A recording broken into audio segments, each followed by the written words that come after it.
Hello, and welcome to Public Health Matters, a monthly program dedicated to discussing public health issues in our community. This program is sponsored by the Middlebrook Regional Health Commission, which serves the towns of Bound Brook, Greenbrook, Middlesex, South Bound Brook, Warren, and Watchung. My name is Colleen McKay-Wharton, and I'm the health educator for the Commission and the host of this program. Our goal for Public Health Matters is to give you a program that will provide useful information to help you better understand important public health issues, and in particular, what you can do to reduce any of the risks associated with them. No doubt you were aware of the novel influenza virus, H1N1, which has been circulating around the globe since April of this year. And while most of the infections caused by the virus have resulted in relatively mild illnesses, many of them have progressed to become very serious and even fatal.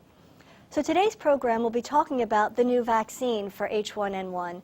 And just this month, this is beginning to be shipped out to healthcare providers and public health agencies throughout the country so that they can begin vaccinating those specific segments of the population who are at greatest risk from H1N1. Our guests today are Ms. Somini Matthew-John, an assistant epidemiologist with the Middlesex County Department of Health, and Kevin Sumner, who is the health officer with the Middlebrook Regional Health Commission. Our guests will be discussing the local picture of H1N1 infection in central New Jersey and the local plans to provide H1N1 vaccination clinics throughout the region. So thank you both so much for joining us today. Somebody, why don't we start with you? You know, back in March, we happened, quite coincidentally, to have taped a program here on Public Health Matters related to pandemic influenza. And this was a special program looking more so at avian influenza, which has been occurring throughout Asia and other parts of the world, and our concerns about that resulting in a pandemic. Suddenly, you know, here comes April, and H1N1, which no one had even suspected or even been aware of at the time, appears. And this is what, in fact, results in the current pandemic that we're experiencing. Have you been seeing H1N1 outbreaks in Central Jersey? Has that, you know, what has that looked like since April through this time period? I think what we found since the end of April into August and during the summer is that we have seen a number of cases. Okay. Now, these cases have been primarily identified for surveillance issues. For example, it's not possible for everyone to have gotten the testing. So our numbers don't always have a good picture of the true disease burden that we have for Central Jersey. Okay. But it has been present. We've had hundreds of cases that have gone through the hospitals or we have picked up through our surveillance. So we know that it has been ongoing, and even throughout the summer, we've seen cases as well. So it is here in Central Jersey. However, we do have recommendations to help prevent further illness. Okay. Now, you just mentioned something that you saw this through the summer. Yes. Now, that's unusual for flu. That is very right? unusual for our seasonal flu, which is what we see every year during our seasonal flu season. So as we were looking at cases, pretty much throughout the summer up until September, the predominant flu strain that we have been seeing is our novel H1N1. So we are seeing that throughout, even in other areas of New Jersey as well as our country. Okay. Now, normally when we talk about the seasonal flu, which is more October through May, roughly, it seems that that predominantly impacts the elderly, and those are the folks who are most likely who need to be vaccinated. The very young, as in infants, your under 5-year-olds are also very much affected by that. Now, is that the same population that's impacted by the novel H1N1 virus? It's been a little different with the novel H1N1. The cases that we have seen predominantly are a young generation. We're looking between the ages of maybe 2 years up until 24. So the younger generation is being impacted a little bit more with disease, so that's why our primary focus at this time is to try and vaccinate them. Okay. Now, does the illness with novel H1N1, does that present in the same way? Do you have the same types of symptoms if you are exposed to that? For the most part, the symptoms are very similar. In comparison with the novel H1N1, some individuals have indicated that they have more vomiting and diarrhea, but the general symptoms include fever, cough, sneezing, body aches. A lot of people, when they've had the flu, they know they've had it because it comes so suddenly. And the other difference that we've seen recently is that not all cases have fever.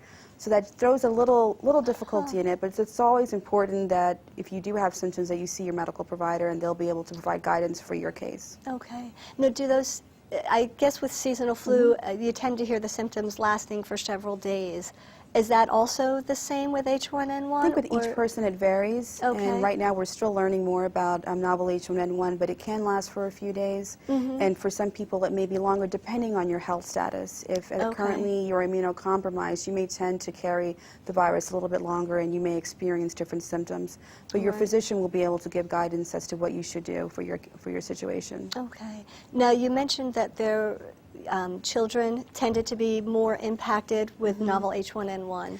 Are there other groups that are also, more likely to be susceptible to illness? Yes, there are other groups, primarily pregnant women, because they are immunocompromised during their pregnancy. In addition, there are some elderly people who have, gotten ill, as well as those who have other health conditions, heart disease, diabetes. Those situations have led to them also getting novel H1N1 flu. Okay.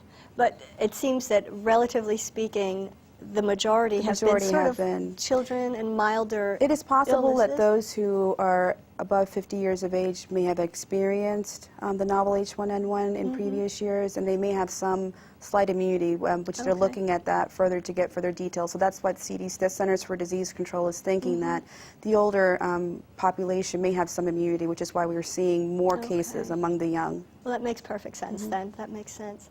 Now, maybe we can talk a little bit about the vaccine. Okay. My understanding is that shipments of the vaccine are sort of just starting to begin. Pharmaceutical companies have been manufacturing it since midsummer and working on this to get that vaccine out. The populations that we would be targeting then with this vaccine, I assume, are similar to those who have the most serious outcomes. Correct. So are we working to do those clinics in school, to target younger children in school systems, in public clinics, all of those environments, as well as pregnant women? Exactly. Okay. In the state, we do have a plan to do vaccinations with schools, as well as some medical providers are able to get the vaccine for those who are pregnant and other riskier populations, as well as public health clinics will be held throughout the county. So individuals can go to their public health clinics to get their vaccine. Okay, great. And we'll be talking about those a little further, a little bit later in this show. Earlier in the sort of production process of the vaccine, there was talk about this needing 2 doses of H1N1. Is that still the case, or is that the case for some bits of the population? During the last few months, there have been clinical trials, which primarily the purpose of that was to decide that exact question, is that do we need to have 1 dose or 2 doses? Right. The initial studies have been released saying that the adults do not need 2 doses but 1 dose. And at this time they're finalizing the trials with the children, and they've indicated at this moment that those who are 10 years and older will only need 1 shot, and those are between the age of 2 to 10 will need 2 shots. But again, you'll probably seek your physician to clarify that, because again, that recommendation may change. Yeah, and that in fact has been the case through the summer, how things have changed quite frequently as more information has been gathered. Also joining us today is Kevin Sumner, who is the health officer with Middlebrook Regional Health Commission. Thank you, Kevin, for joining us. While we're talking about the vaccine and the potential clinics, Kevin, maybe we can hop over here for a second. Obviously, public health agencies have been providing flu